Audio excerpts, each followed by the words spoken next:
13,500 कैदियों का आजाद होना, सरकार का गिरना और शहरों का चलना, सब कुछ सिर्फ 6 दिनों में। लेकिन कहानी ये खत्म नहीं होती। दुनिया के कुछ सबसे ताकतवर मुल्क अभी भी नेपाल की तरफ घूर रहे हैं और सवाल ये है कि अगला धमाका कब और कहाँ।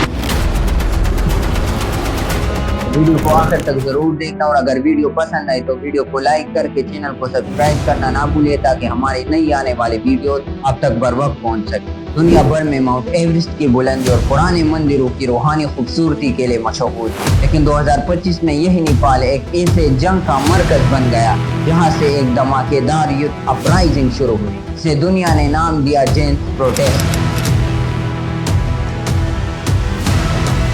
अगर ये मूवमेंट सिर्फ एक मसले पर नहीं था तो गुस्से, नफरत और बेचैनी के एक बारूद का ढेर था जो सालों से जमा हो रहा था। नेपाल के अंदर करप्शन इतनी गहरी हो चुकी थी कि लोगों का ईमान उठने लगा था। नेपोटिज्म, जहाँ सियासतदानों के बच्चे हर सहूलत एंजॉय करते और आम लोग सिर्फ ख्वाब देखते। बेरोजगारी इतनी बढ़ गई कि नए ग्रेजुएट्स अपने मुस्तकबिल को अंधेरों में देखते और इकोनॉमी इतनी कमजोर कि मुल्क अपने 2 मिलियन से ज्यादा वर्कर्स के भेजे हुए पैसों पर चल रहा था। और सबसे ज्यादा जुल्म क्या था? जेन्स नए खून का ये दौर। सोशल मीडिया पर देखते थे कि नेपो किड्स इंपोर्टेड गाड़ियों और ब्रांडेड आउटफिट्स में मजे कर रहे, जबकि वो खुद अपने घर चलाने के लिए दिन रात मेहनत करते थे। ये बेइंसाफी और तजाद उनके दिलों में बारूद बनकर भर गई, जो फिर एक छोटी सी चिंगारी से धमाका कर गई। फिर अचानक वो ट्रिगर सामने आया जिसने बारूद को आग लगाई। 4 सितंबर 2025 को हुकूमत ने एक ऐसा फैसला किया जो पूरे मुल्क पर बिजली बंद कर गिरा।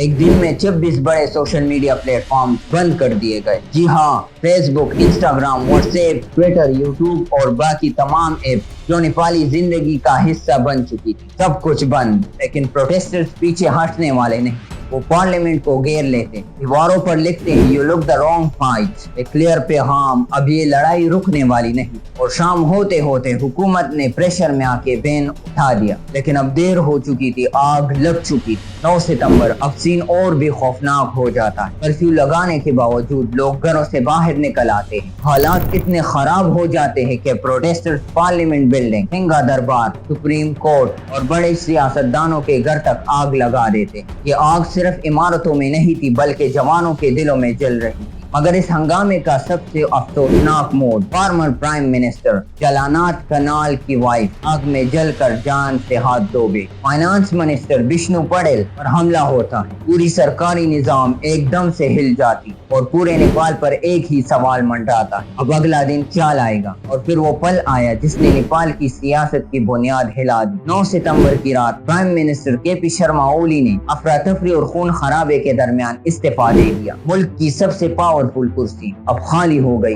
लेकिन गुस्सा अभी भी थमा नहीं था। मौत का नंबर बढ़कर 22 तक पहुंच गया और 333 से ज्यादा लोग जख्मी हो गए। लेकिन सबसे क्रेजी ट्विस्ट अभी बाकी था। प्रोटेस्टर ने जेल पर धुआं बोल दिया। 13,500 से ज्यादा कैदियों को आजाद कर दिया। जी हाँ, जेल के दरवाजे टूटे, लोहे की सलाखें गिर गई और कैदियों की भीड़ सड़कों पर निकल आई। अब ये सिर्फ एक प्रोटेस्ट नहीं रहा, पूरे मुल्क का कंट्रोल छीनने की कोशिश। 10 सितंबर नेपाल की सड़कें खाली है मगर खौफ से। आर्मी टैंक्स और फौज रोड पर घूम रही है, हर गली हर चौक पर बंदूकों का साया। इंडेफिनिट कर्फ्यू लग गया है, एयरपोर्ट्स बंद, फ्लाइट कैंसिल और हत्या के इंडिया के साथ बॉर्डर तक सील कर दिए गए। उलझन के बीच प्रोटेस्टर्स ने एक नई डिमांड रखी। मुल्क का इंटरिम लीडर कोई पॉलिटिशियन नहीं बल्कि एक फॉर्मर चीफ जस्टिस होना चाहिए। एक नया दौर या एक और चाल। सफाई शुरू हो गई, जलती इमारतों की राह साफ की जा रही, लेकिन हवाओं में अब भी बारूद की बू है। तनाव इतना गहरा कि लगता है अगला ब्लास्ट कभी भी हो सकता है। और यहीं पर सबसे बड़ा सवाल उठता है, ये सब कुछ इतनी तेजी से कैसे हुआ? सिर्फ एक tech restriction,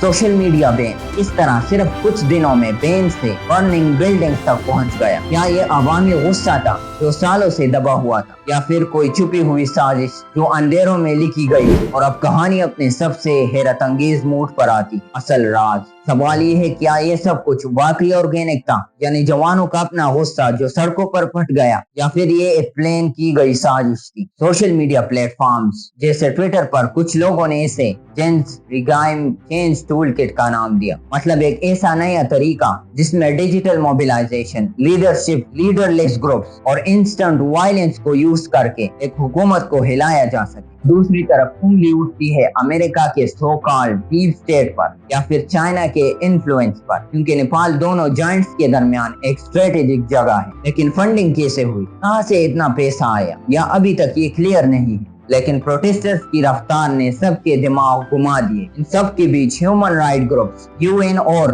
HRW open police brutality की निंदा करते हैं। वो डिमांड करते हैं कि इंक्वायरी हो, सच सामने लाया जाए, लेकिन सब छुपाया जा रहा है। क्या ये एक कवर अप चल रहा है? और सवाल ये भी है कि प्रोटेस्टर्स ने खास लीडर्स के घर क्यों टारगेट किए? ये सब रैंडम था या किसी ने लिस्ट बना दी? ये सवालात अभी तक हवा में घूम रहे और इसी वजह से ये कहानी एक मिस्ट्री बन गई है जिसका असल स्क्रिप्ट राइटर अभी तक सामने नहीं आया। और अब बात करते हैं उस फॉल आउट की जो इन प्रोटेस्ट के बाद सामने आया। नेपाल की इकोनॉमी घुट कर गिर गई, एयरपोर्ट्स बंद कर दिए गए, फ्लाइट कैंसल, ट्रेड रुक गया, सरहदों पर भी असर हुआ। खासकर इंडिया जो नेपाल का सबसे बड़ा नाइफ बोट और ट्रेडिंग पार्टनर, वो तो गुस्से से हर एक स्टेप को देख रहा था। एनालिसिस कह रही है कि ये 2008 के बाद सबसे बड़ा अनरेस्ट था जब नेपाल ने रिपब्लिक का रूप लिया था। प्रोटेस्टर्स कहते हैं कि ये उनकी जीत है, करप्शन के खिलाफ आवाज उठी और सरकार हिल गई। लेकिन असल सवाल ये है इस कीमत पर 25 जिंदगियां खत्म हो गई और सैकड़ों लोग जख्मी हुए। क्या ये कुर्बानी सच में एक बेहतरीन मुस्तकबिल लाएगी